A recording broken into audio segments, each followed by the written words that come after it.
I'm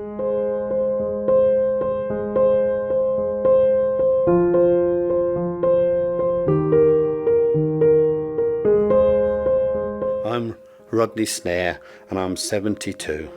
I was working for a caravan company and I was a wood machinist, and the idea was that we were cutting asbestos sheeting to go behind the heaters in the caravan.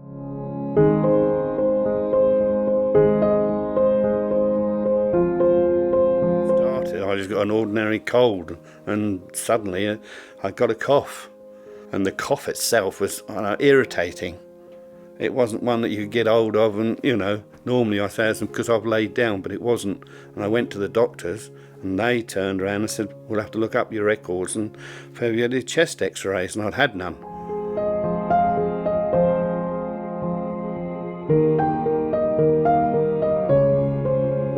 Well, he'd always been so fit. He had always done everything through scouting, canoeing, whitewater rafting. He'd never been an inactive person. He was always doing something. Motor racing he enjoyed. To see him struggling was very difficult, very hard to understand. It wasn't how all the years I'd known him, and I've known him since I was 6, it wasn't the Rodney that I quite knew.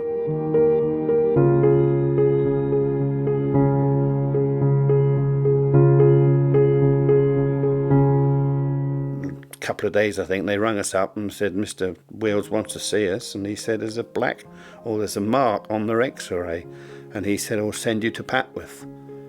I'm going to make a booking for you to go to Papworth, because he was not happy on what he could see on my lungs. She said, I've got some good news and bad news. I thought, what's she on about? And then next minute she just said, well, I'd got this related to asbestos. And have you ever thought of anybody hitting the wall? It looks like I just drove into the wall.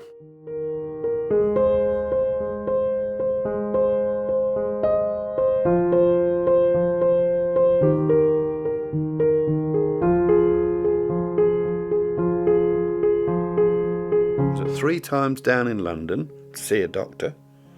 I went Bedford to see a doctor. We went to Addenbrooke's.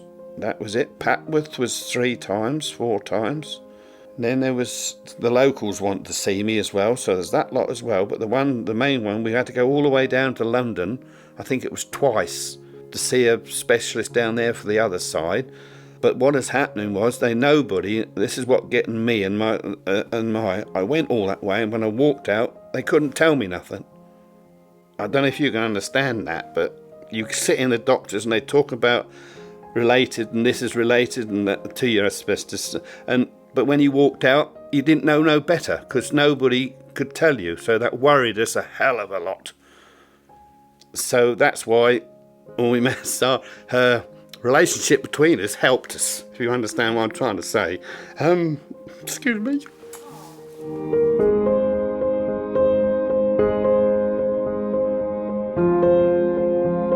We were struggling with absolutely everything and trying to come to terms with everything. When Rodney first came to see me at Access Legal, he explained how he'd been exposed to asbestos whilst working at a caravan company in Newmarket. Handshake did that it, first handshake and that first handshake. Meeting, we felt relaxed and we thought, this is somebody here that I really think is going to help us. Is going to see us through this terrible fog and mess that we're in. She was the first person that actually knew what the word meant. Yeah. We've been through a lot of people, doctors and other people, and then nobody was saying, what's that? But Sara was the first person that actually knew what we were talking about, which gave us a lot of confidence. Yeah. A heck of a lot of confidence. It was great. And she went through everything slowly and no jargon, just plain, simple talk that we could understand. One of the complications we had on this case was the fact that liability or responsibility for exposing Rodney to the asbestos was never formally admitted by the other side.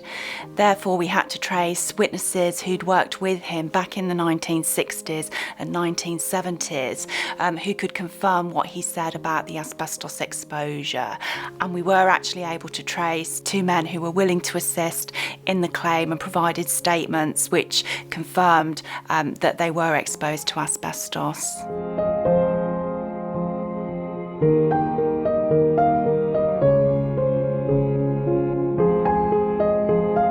Certainly enough information out there for employers to know the risks involved. He should have been provided with proper personal protective equipment, and by just making available white cloth masks wasn't sufficient. That doesn't protect people against breathing in asbestos fibres.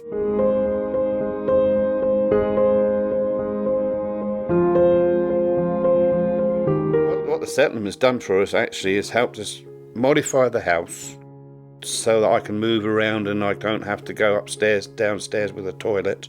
The family is actually, they're really pleased with the settlement because it's actually stopped the pressure from them worrying how we were going to live.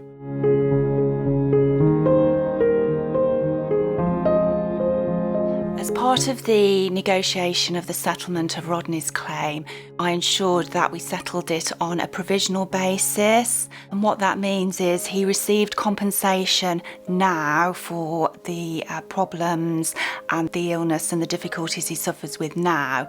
But it does also mean that he has the opportunity to go back to the court and seek further compensation if he is unfortunate enough that his condition deteriorates further and causes him further respiratory disability. It also gives him the opportunity, if he's unfortunate enough to develop one of the asbestos-related cancers, lung cancer or mesothelioma, again, he can have his case reopened and seek further compensation. Thank goodness for someone like Sara. We're grateful, aren't we, Yeah, Rodney? very grateful. We're very, very grateful.